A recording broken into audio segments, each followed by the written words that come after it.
शंकाशील प्रकृति का जो व्यक्ति होता है वो कदापि प्रभु में विलीन नहीं हो सकता, क्योंकि शंका ये प्रभुता का विरोधी है। बहुत सुंदर सी बात बताओ, अगर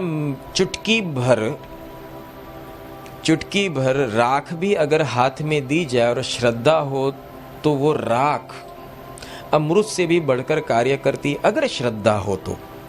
आज एक बहुत बड़ा एक गुरु मंत्र आपको देता हूं, या तो एक बहुत सीख देता हूं कि जब तक तुम्हारे अंदर श्रद्धा है तब तक कोई तुम्हारा बाल बाका नहीं कर सकता। जब तक तुम्हारे अंदर पूरी श्रद्धा है तब तक तुम्हारे कोई भी दिन बिगड़ नहीं सकते, न कोई तुम्हारा बिगाड़ सकता है।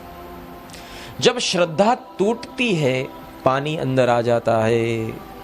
जैसे नाव है, अंदर दरार होगी तो ही पानी अंदर आएगा, वरना जो एक लकड़ी दूसरी लकड़ी के साथ अगर मजबूत जुड़ी हुई है, पानी की बूंद भी अंदर नहीं प्रवेश कर सकती। इस तरह से तुम्हारी श्रद्धा अड़ग होती है। जितने तारे गगन में उतने शत्रु होए, बाल न बाका कर सके जब कृपा गुरुदेव की होए। तकलीफ तो आती है, संग्राम तुमको लड़ना पड़ेगा, पर विजय तुम्हारी निश्चित है। वो निश्चित कब है? विश्वास ही विजय है। जब विश्वास टूट गया तुम पराजय हो जाओगे। और यही एक विश्वास इतना बड़ा शस्त्र है जिसको रामबाण कहा जाता है। इस विश्वास से तुम चलना, इस विश्वास से तुम चलना, ये काल के ऊपर और मन के ऊपर तुम्हें विजय दिला देगा। और मन के ऊपर विजय कब हो सकता है मैं बताता हूं। मन के ऊपर हर कोई विजय प्राप्त करना चाहता है, पर ये विजय कब होगी जानते हो? जब मन से ज्यादा तुम्हारा प्रेम प्रभु की ओर होगा।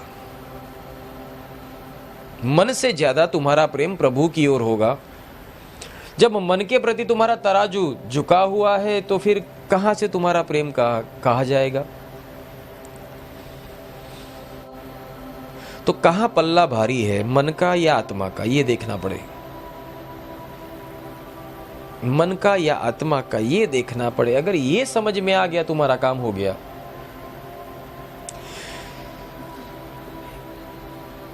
तेजी को एक टकोरा ही काफी है, और गधे को 1000 डंडे लगाओ उसमें अक्ल नहीं आएगी। बस इतना है, समझ लो। बहुत सुंदर कहा है, जो मुमुक्षु है, जिसके नसीब में मुक्ति लिखी है, उसको एक ही बात बता दी, समझ में आ गई।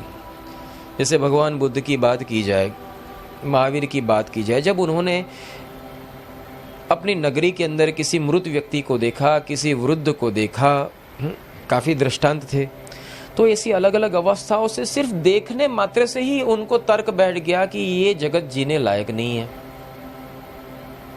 और मुझे इस जगत में नहीं जीना, ये तो मृत्यु लोक है, इसमें जीने से क्या मतलब है? ये तो मुझे मौका मिला है मुक्ति प्राप्त करने का, मैं प्रभु की ओर जाऊं, ये जीवन मेरा नहीं है, या तो मैं उनमें से नहीं हूं। जब तुम्हें ये समझ आ जाएगी कि मैं इन सब में से नहीं हूं, तब ही तुम्हारी गति ऊर्ध्वगामी होगी, अन्यथा नहीं। तो परमात्मा ने बहुत सुंदर कहा है कि अगर तुम्हें मेरे प्रति आना है तो मेरे बताए हुए मार्ग और मेरे बताए हुए नियम और जो मुझे प्रिय अवस्था है उसका अनुसरण करते हुए तुम मेरे प्रति आओ। मेरे बताए हुए मार्ग के ऊपर जो चलकर आता है उसको ही मैं मिलता हूं।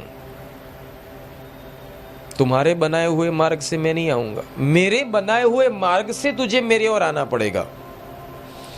जैसे मैंने पता दिया है कि भाई मैं मकान में रहता हूं, मेरे बहुत सारे अपार्टमेंट होते हैं, तो भाई मैं बी विंग्स के अंदर 702 नंबर के मकान में रहता हूं।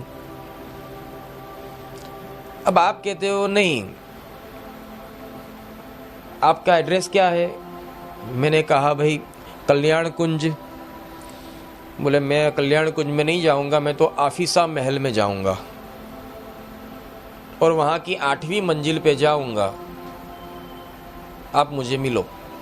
मैंने कहा भाई कल्याण कुंज के अंदर 702 नंबर में मैं रह रहा हूं, वहां आप आइए। बोले नहीं, मैं आफिसा महल में ही जाऊंगा, 8वीं मंजिल पे आप आकर मिलो।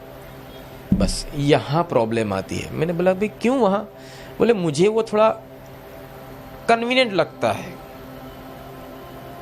मुझे कन्वीनियंट लगे वहां अगर मैं मिलूं, मैंने बोला भाई पर अच्छी बात है मैं वहां मिलूं भी सही, पर वो 8वीं मंजिल मेरी नहीं है तो मैं कैसे अंदर प्रवेश करूं?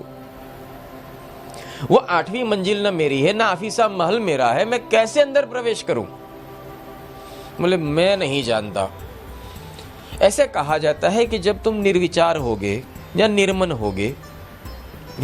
होगे तो मैं तुम्हारे अंदर आकर तुमको आकर मिलूंगा।